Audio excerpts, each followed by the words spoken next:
Na última edição do reality show Big Brother Brasil, o público pôde assistir momentos delicados sobre como participantes brancos lidavam com os negros nos meses de confinamento. Episódios de racismo de diferentes níveis, inclusive o religioso. Segui, acordei, ele tava parado na frente da cama de vocês, fazendo os negócios com os negócios dele, na cama. Beleza. Aí eu fiquei tipo, caralho. Aí quando eu olhei de novo, o Gustavo, tava com o texto dele, eu tô cagado de medo. Além disso, participantes negros foram frequentemente classificados como agressivos, embora o público tivesse presenciado inúmeros momentos de explosão verbal entre os brancos. Toda hora ela veio pra cima de mim, tentando se impor, até com o próprio tamanho dela, tá ligado? E assim, ó, enfiava o dedo em mim, mano, e eu parado. Ela veio falar comigo e eu parado. E ela ainda usou outros tipos de causa aqui ainda, entendeu? Como um negócio mas é o lugar dela de fala. Somos os violentos, somos os agressivos, quando pessoas brancas têm o dobro do nosso comportamento e são decididos e são super legais. Seu moleque! Moleque!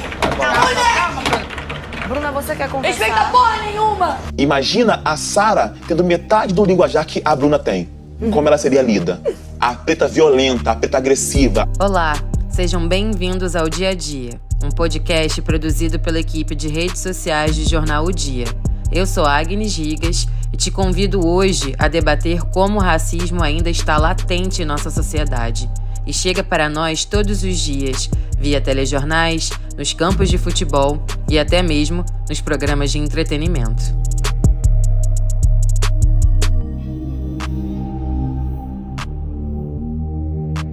Para aprofundarmos essa questão, convidamos a Marta Ferreira do Oxum, historiadora, pedagoga, mestra em educação pela UERJ, doutoranda em educação pela Unicamp e atua em pesquisas sobre educação nos terreiros, racismo religioso e ensino de histórias com ênfase em educação antirracista. Mesmo que na teoria o nosso país seja laico, parece que a população encontra outra maneira para apontar dizendo que é errado quando envolve matrizes africanas.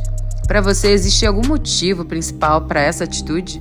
Para mim, sim, porque para mim é principalmente a origem das nossas religiosidades de matriz africana, né? Nós temos um histórico de onde o marco de origem são das pessoas que foram sequestradas de África para cá, né? Dos escravizados. Então, precisava se justificar o que foi feito a esses seres humanos, dizendo que tudo que vinha deles era negativo, né? E isso se perpetua, né, durante séculos, né? Continua se perpetuando. Por isso que a gente chama de racismo religioso, porque a gente sabe que porque são religiosidades que partem do povo preto, né? Dos nossos antepassados, dos nossos ancestrais que foram escravizados, né? Então, a forma de justificar você desumanizar o outro tirando sua identidade, dizendo que você não tem cultura, trocando seu nome, desconsiderando tudo o que vem desse grupo de pessoas, né, dessa civilização. Então, no meu ponto de vista, isso é perpetuado pelo racismo até hoje. Sim, né? Até porque se isso acontece, é justamente justificado pela cor de pele. Sim, com certeza. E a gente tem uma normalização nos espaços laicos, né, de religiosidades eurocristãs, né? Até nos próprios calendários a gente percebe isso, né? Uns anos atrás, vimos que essa violência contra matrizes africanas chegou em um ponto em que as pessoas tinham como foco a destruição dos locais religiosos e banalizaram mortes, pois iam meio que aniquilando as pessoas que se diziam crentes daquelas religiões. Quais mudanças você percebeu de uns 5 anos para cá até os dias atuais? Infelizmente, a mudança que a gente tem percebido é um aumento dessas violências, né, em todo o país. Eu estou falando aqui de Duque de Caxias, no Rio de Janeiro, mas a gente percebe isso, os estudos e as pesquisas, tem muita gente pesquisando, né, e a gente percebe um aumento disso, principalmente agora com a chamada dita conversão de algumas facções criminosas que se auto-intitulam traficantes de Jesus, povo de Jerusalém. Então, é um poder paralelo ao Estado, né, que acaba aqui no Rio de Janeiro, principalmente, e na região que eu estou morando, em Duque de Caxias, a gente vê com muita força, aqui na Baixada Fluminense, de um modo geral, a entrada, a chegada desses traficantes nos últimos anos e a destruição, fechamento, não só fechamento, mas até mudança de residência de praticantes de religiosidade de matriz africana por medida de segurança e proteção à vida.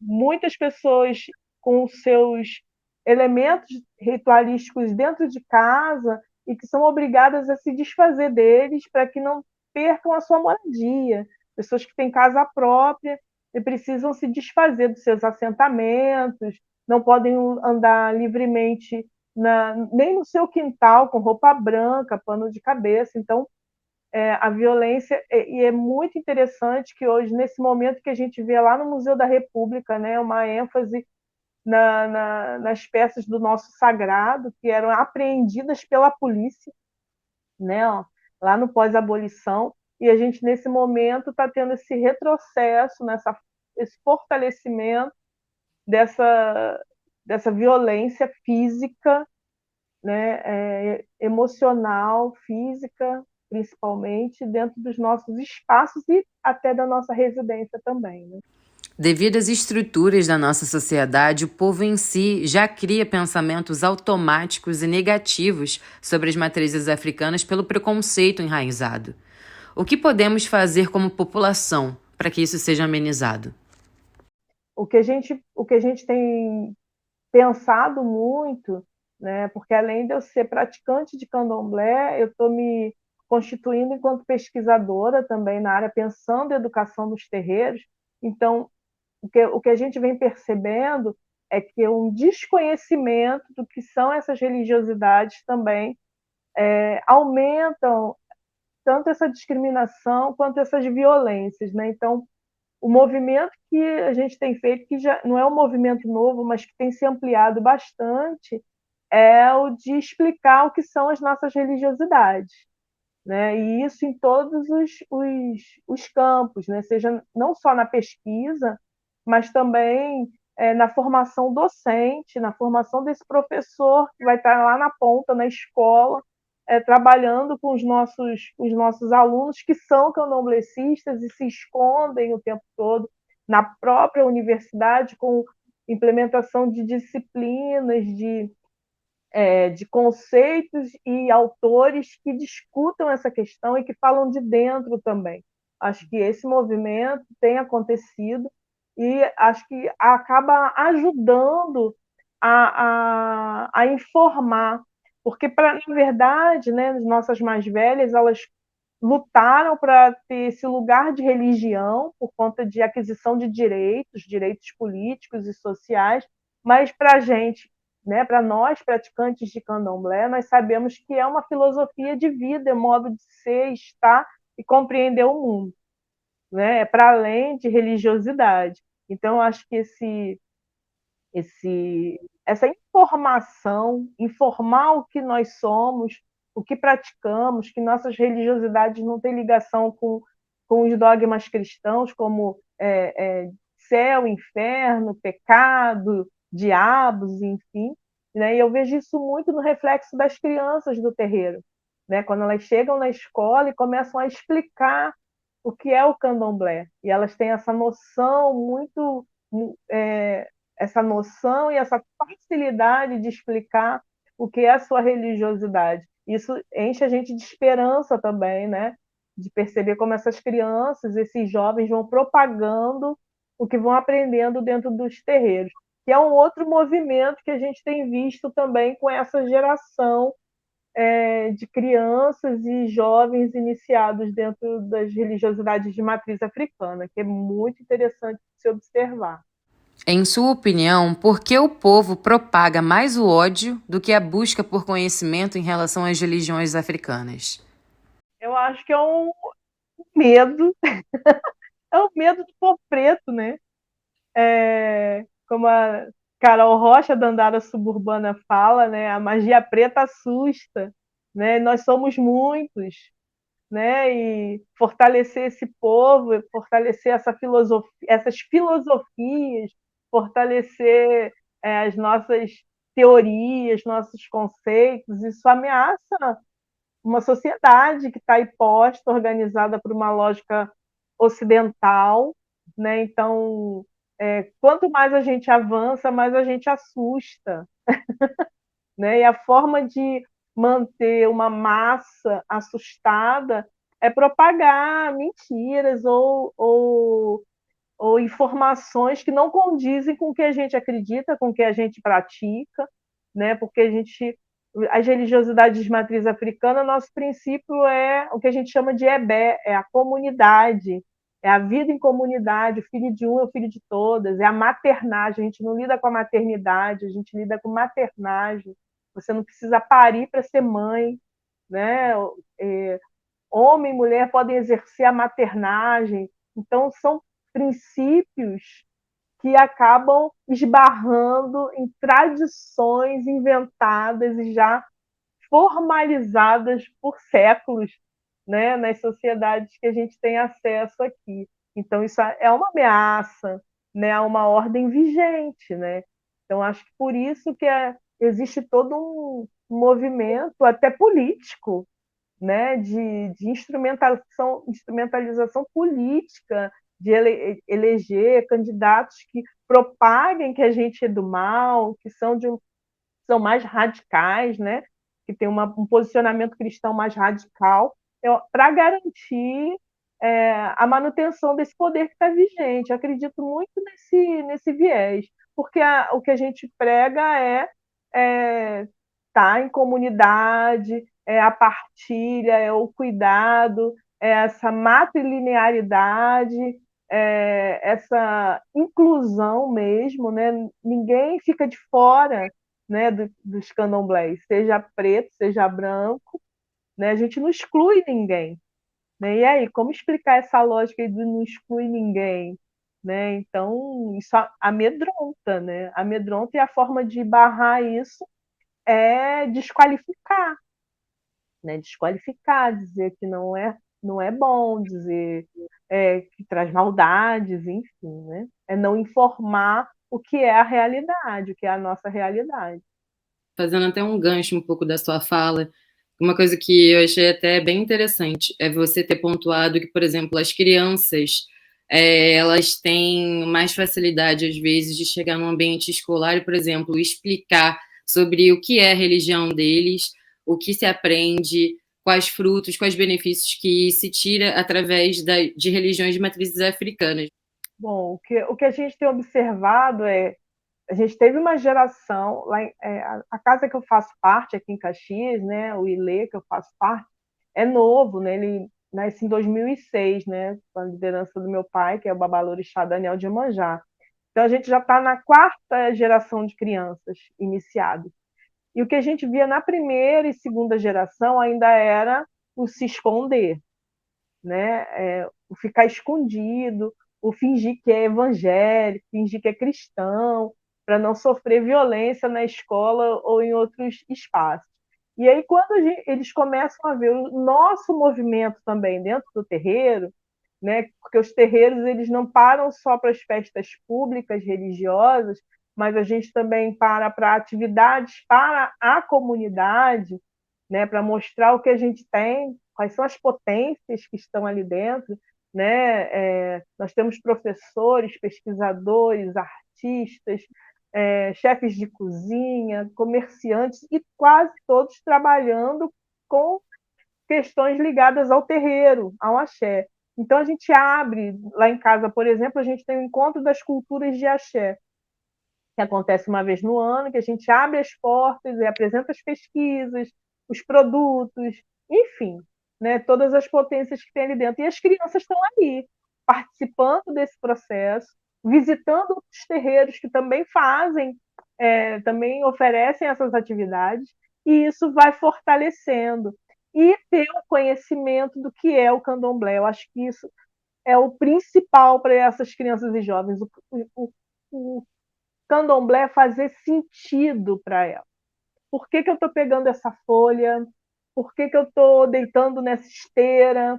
Por que eu chamo de enim e não de esteira? Contar o que a gente chama de itã, que é a história do orixá, que é essa história de orixá que vai dizer toda a organização do terreiro, do tempero que eu vou usar, se vai ser azeite doce ou se vai ser azeite de dendê, a forma de arrumar a folha específica, o que eu vou cantar, o que eu vou vestir, que cor eu vou utilizar. Então, esses conhecimentos que o Itan, que a história de orixá traz, isso fazendo sentido para essa criança, sendo contada na hora do ritual, e ela entendendo que movimentos são aqueles que ela e toda a comunidade estão fazendo, eu acho que isso é que fortalece e que faz com que essas crianças consigam propagar, essas crianças e jovens consigam propagar. É claro que tem um sofrimento, né, na escola de ser comparado, de dizer que não vai para o céu. E o movimento que eles têm feito, essa geração agora, que foi iniciada ainda bebê e está agora por volta de 9 a 11 anos, eles têm feito um movimento de argumentar. Né? Tem aquele impacto inicial, como foi o caso de um filho de santo, Lucas de Xangô, que ele teve um impacto com um amigo de falar que ele não ia para o céu, foi para casa chorando, parou de chorar e pediu à mãe para gravar um vídeo explicando o que é candomblé para a mãe botar no Facebook dela. Porque ele entendeu que o amigo tinha tratado ele daquela forma porque ele não sabe o que é candomblé. Então, eu estou dando assim uns exemplos, mas teria outros dessa geração que agora está nessa faixa etária. É violento, mas eles estão tentando lidar com isso, explicando o que é o candomblé. E, para mim, o ponto principal para esse movimento dessas crianças e jovens é fazer sentido, é saber o que está acontecendo, entender esse Itan, entender essa história de orixá, por que está todo mundo ali em comunidade, comendo junto, esperando o axé ficar pronto depois da imolação, e todo mundo contando história junto, trabalhando junto. Eu acho que isso é que dá a potência e a força para essa juventude estar contra-argumentando contra tudo isso, apesar de toda a violência. Eu nem falo que eles são empoderados, eu falo que eles criam estratégias de empoderamento para poder lidar com essas situações. Embora sejam chocantes, qual é a importância de ver e refletir sobre cenas em programas como o BBB, que são de grande repercussão? Importante, eu acho que é a repercussão. E as pessoas saberem que isso existe, que a gente realmente passa por isso, não é o famoso mimimi, né? E eu fico muito assustada com as reações também nas redes, né? De como as pessoas naturalizam essa violência, acham que não é nada demais, né? Que a gente está aumentando. Mas eu acho que é um momento de parar e refletir, né? É um momento que a gente tem que aproveitar a visibilidade de uma situação tão negativa, né? E tão sofrida e de tamanha violência, para mobilizar esses saberes, mobilizar esses instrumentos de luta nossos para poder discutir e trazer à tona isso, né? De como isso é cotidianamente exercido em nossa sociedade como uma coisa muito natural, né? De você estar numa escola enquanto professora e alguém comentar com a turma, lá já vai a professora macumbeira, né? E ali na turma está cheio de alunos praticantes de candomblé e todo mundo precisa ficar calado porque o professor é uma figura de poder. Então, quando isso se reverbera num programa a nível nacional e internacional, né, isso acaba fazendo com que essas discussões venham à tona, que eu acho que é importante. A gente não pode deixar de discutir, de debater isso. Então, trazer essa discussão à tona a nível nacional, para a gente é de uma potência também, por mais que tenha sofrimento, mas eu acho que é necessário, até para se perceber que existe mesmo, que é assim que nos vem. E por quê? De onde vem isso? Parte de quê? De que princípios parte esse medo tamanho de quem é de candomblé, de quem é de qualquer religiosidade de matriz africana, né? E repensando também como algumas atitudes que algumas pessoas falam, mas tem gente de candomblé que fala isso, de matriz africana que fala isso. E aí a gente pensar também que algumas atitudes de branquitude conseguem entrar nos muros do terreiro, né? E a gente ter esse cuidado, nesse olhar também dos terreiros e como vão estar se posicionando, né? É interessante também a gente ressaltar que, por exemplo, esse episódio de preconceito e racismo religioso que aconteceu com o Fred também foi um dos vários outros problemas e questões sociais que nos rodeiam. Por exemplo, teve a questão de assédio também dentro, teve 2 participantes expulsos, que tanto em casos de racismo, preconceito religioso, até mesmo de assédio, existe muita desinformação. E essa desinformação não é à toa, eu acho que ela é proposital, ela tem um objetivo, que é manter a ignorância, né, do ignorar mesmo, aquilo que a gente estava falando do início, de ignorar o que é o candomblé, né, o que são religiosidades de matriz africana, o que nós pregamos, qual é a nosso modo de entender o mundo, porque existem as mais variadas formas de compreensão, de ser, estar no mundo. Não é possível que não se perceba isso, né? Que existem. A gente não tem um livro escrito, né? Escrito na linguagem alfabética oficial, mas a gente tem que pensar que existem outras formas de escrita, outras narrativas, outras formas de narrar o mundo também, né? Então, acho que perpassa muito por essas questões filosóficas mesmo, de pensar e compreender, né, que mundo é esse e a partir de que perspectiva ele está sendo validado, né? Porque tem uma perspectiva que é válida e as demais perspectivas, né, não são válidas, não existem, são desconsideradas. Eu queria saber se para você existe um motivo primordial para os orixás africanos serem remetidos sempre a um lado maligno, a algo maligno também. A explicação sempre é voltada para a raça e para a marginalidade? A gente pode resumir assim dessa forma? Eu acho que além da questão da raça, tem a questão da não compreensão de ancestralidade, né? Porque os orixás, eles são nossos ancestrais, encantados e não encantados, né? Então, eu acho que essa não compreensão de ancestralidade atrapalha muito, né?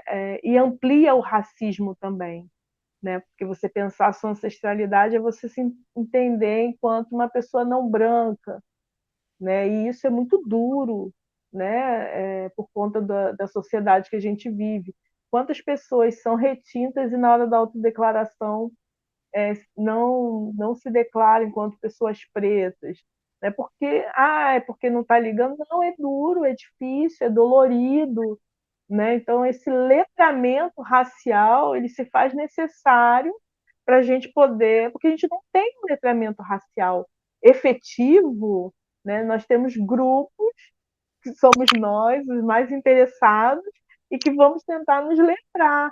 Mas isso como prática cotidiana, até a gente tem legislação na educação para garantir isso, mas que a gente não vê efetivamente funcionando, né? Para garantir um letramento racial dentro das escolas, dentro das universidades, né? Como é que a gente vai lidar com essas questões se a gente desconhece enquanto professor, enquanto pesquisador, né? Enquanto cidadão, né? Se você não se abre para um letramento racial, né? Para essas leituras de mundo, fica muito complicado, né? Muito complexo, e essa problemática é uma bola de neve que vai se ampliando, né? Cada vez mais por conta dessa falta de letramento racial. Tenho pensado muito nessa questão do letramento racial e pensado muito em como nós, pessoas de dentro, né, sejamos de movimentos sociais, de comunidades tradicionais,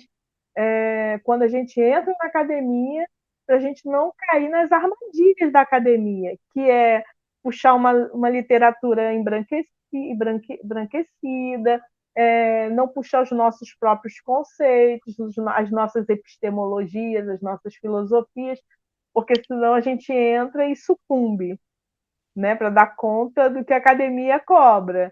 E aí? E aí a gente vai repetindo, né? Então, esse letramento racial, ele se faz necessário até na que nós, então, que estamos nos movimentos sociais, conseguimos meter o pé na porta e entrar nesses espaços, que são espaços que a gente consegue garantias de políticas públicas, a partir das pesquisas, a partir, né, dos movimentos que nós vamos fazendo. Então, ter esse olhar atento, né, para não esquecer desse letramento racial, de quem nós somos e do lugar, anunciar o lugar de onde nós estamos falando também.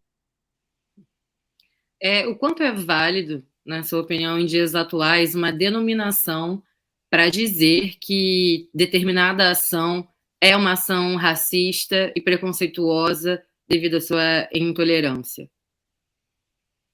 Eu acho que é fundamental, a gente não pode deixar passar. Eu acho que esse deixar passar, não foi por mal, acho que você precisa se posicionar, precisa denunciar, né? Mesmo que lá não esteja escrito racismo religioso, mas intolerância religiosa é crime. Então, acho que a denúncia se faz necessária enquanto posicionamento político. Precisam saber, mesmo que lá na frente, de repente, o juiz que vai pegar seja um juiz branco, cristão, e que vai desconsiderar o teu sofrimento, né, o que você passou ali. Mas precisa ter essa marca do registro, o registro oficial de que você sofreu a intolerância. Precisa ser denunciado.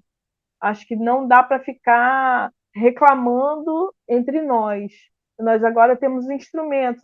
São efetivos? Nem sempre, mas precisam ser acionados para que se tornem efetivos. Acho que quanto mais a gente denuncia, utilize os instrumentos que o Estado está fornecendo, a gente vai conseguindo fortalecer cada vez mais e chamar os nossos para estarem nesses espaços analisando os nossos casos e as nossas situações também. No início desse ano, o presidente Lula até assinou uma lei em que iguala a causa de injúria racial ao racismo.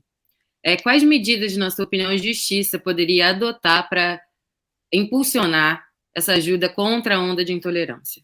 São medidas paliativas, né? Eu acho que deveria ser obrigado todo mundo a se formar, sabe? Se formar, se informar, passar por formações, estar dentro de movimentos. Seria uma boa pena para quem está aí, além da indenização, além da prisão, precisa se informar sobre.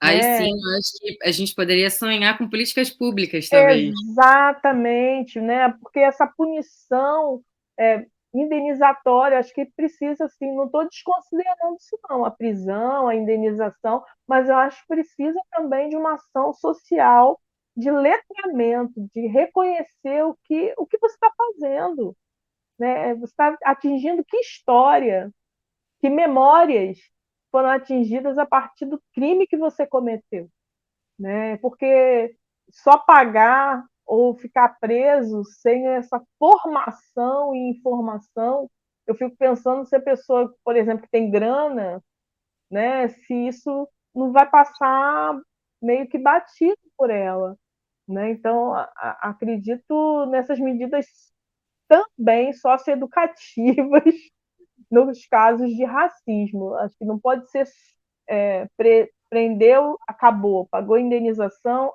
acabou. Tem que ter alguma coisa a mais para a pessoa refletir sobre isso, para não ficar achando, igual o que está acontecendo agora aí com o dia 8 de janeiro, as pessoas achando que foram presas por nada. Eu não fiz nada, por que eu estou presa?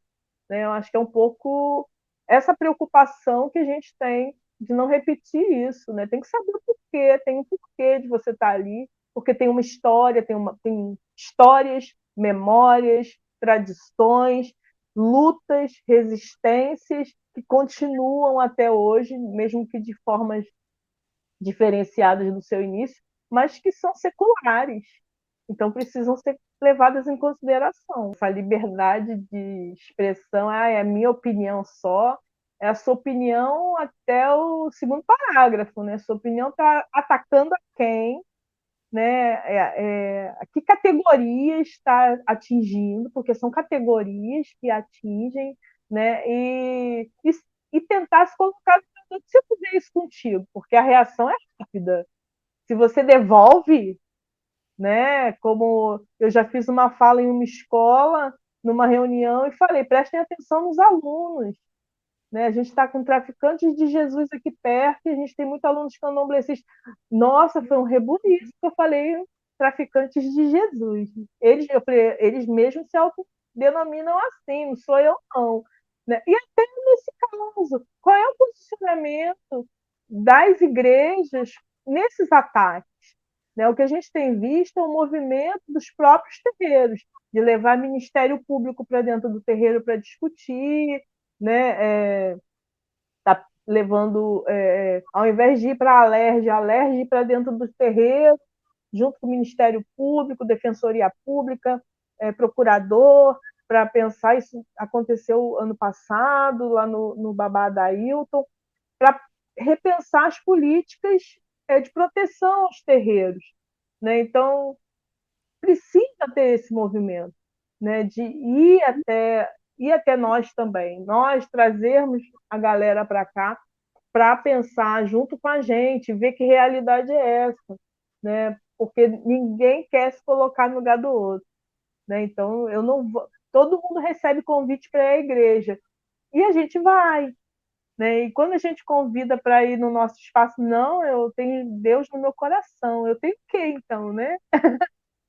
Pois é. Bem difícil, uma tensão, né, muito forte que a gente sente e uma contradição até com o que é pregado, né? Se você for ler a Bíblia, né, as interpretações que tem, é muito próximo, é amor ao próximo, é o cuidado com o próximo. E que cuidado é esse que você está tendo quando você emite a sua opinião sobre o outro,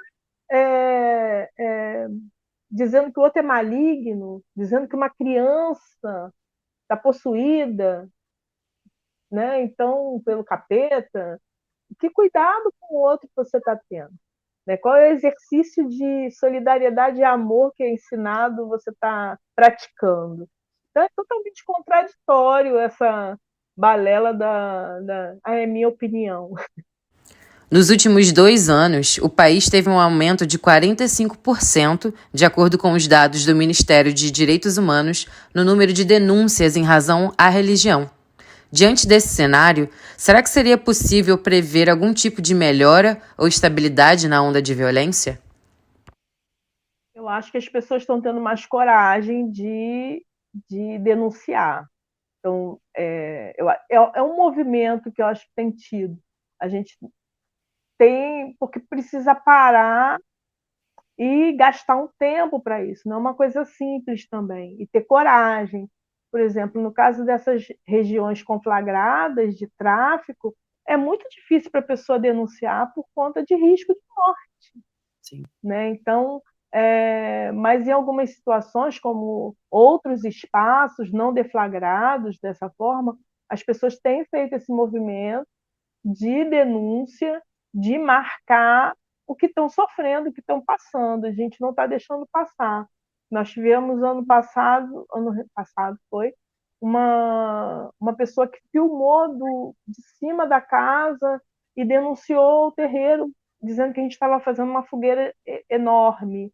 Né? E ia colocar isso na rede, um ritual que é fechado, que nem todo mundo da casa vê, e a gente precisou parar, perdemos aí uns 2 dias para ir à delegacia, a gente conseguiu o vídeo antes de publicar em rede social, porque iam publicar em uma rede social, né? Conseguiu barrar tudo isso, mas no final o juiz disse que não houve dolo.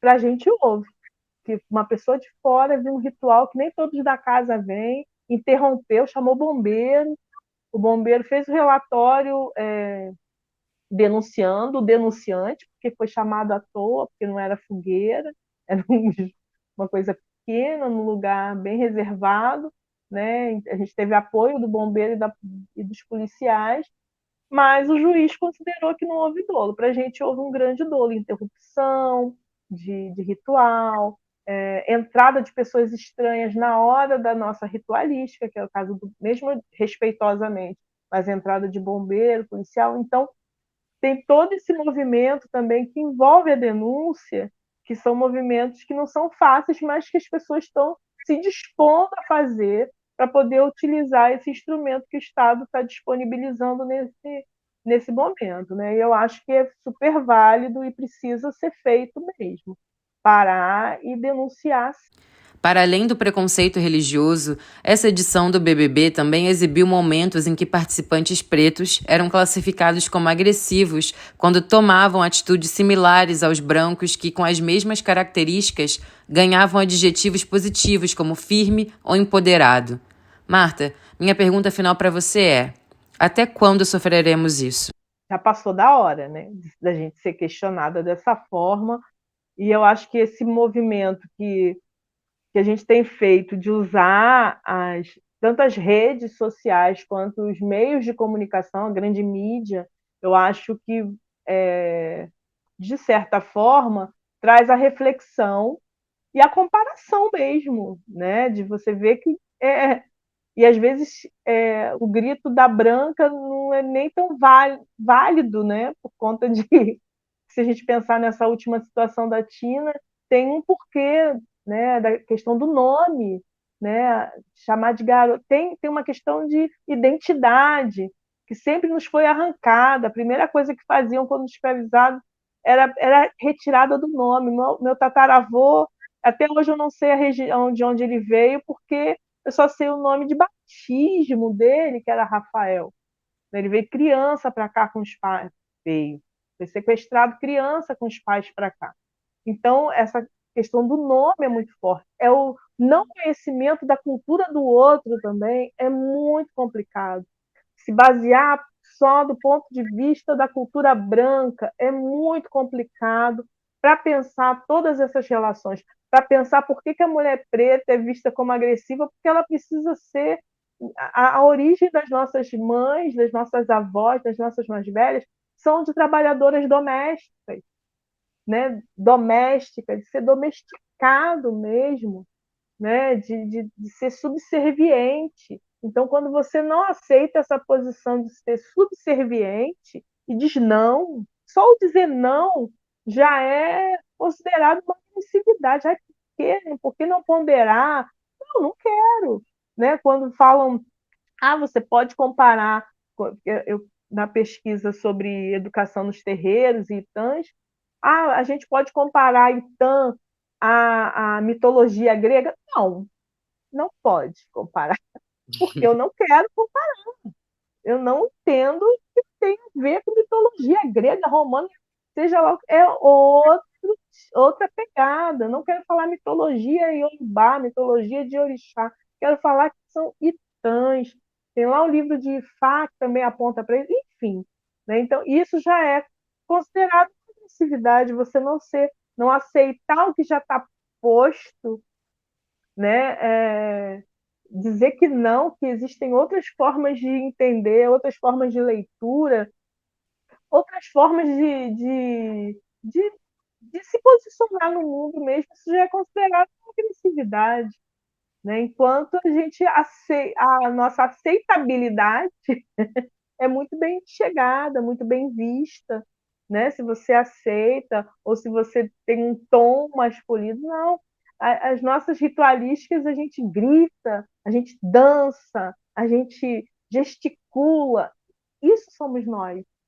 Essa coisa contida que vem lá dos espartilhos, isso não é nosso. Né? Do aperta aqui, isso não é nosso. Nós somos grandes, nós somos, né? Falamos muito, gesticulamos muito. Essas somos nós. Isso não é sinal de agressividade, é sinal de uma outra forma de se comunicar, de se compreender nesses espaços. Então, acho que cada vez mais a gente não pode deixar que isso quebre o nosso modo de ser. E é esse movimento que eu acho legal que está acontecendo, né? Porque a gente não está abrindo mão do nosso modo de ser, né? De ser mulher preta, né? Que não é ser agressiva, é ser expansiva, é falar mesmo, é se colocar, é não abaixar a cabeça, como por tanto tempo tentaram fazer, não ser domesticada, né? Eu acho que é isso, a gente está saindo desse lugar. Não estou desconsiderando as profissões, não, porque eu sou gerada dessas profissões, né, de trabalhadoras domésticas. Mas até enquanto trabalhadora doméstica, o posicionamento, né? Não sou da família, né? Como o povo fala, tô no testamento para ser da família. Não, eu sou uma trabalhadora doméstica. Acho que isso tem atrapalhado essas relações e aí tornado a gente mais agressiva, porque os posicionamentos agora, nós somos trabalhadoras domésticas, nós não somos só domésticas domesticadas, né? Isso é importante chamar a atenção. Ai, Marta, eu queria agradecer muito essa participação. Eu que agradeço, espero que tenha respondido a contento. Precisando, a gente está aqui. Tenho algumas publicações, quem tiver interesse também, a gente tem algumas redes sociais, o Encontro das Culturas está no Instagram, o perfil. Eu estou também lá em algumas redes, como Marta Ferreira do Oxum, vão me achar. Quem tiver interesse no tema, educação nos terreiros, filosofias afrodiaspóricas, também tem alguns artigos publicados. É só entrar em contato com a gente, que a gente está aqui para isso. Esse foi mais um episódio do Dia a Dia. Obrigado por ter escutado até aqui e até a próxima.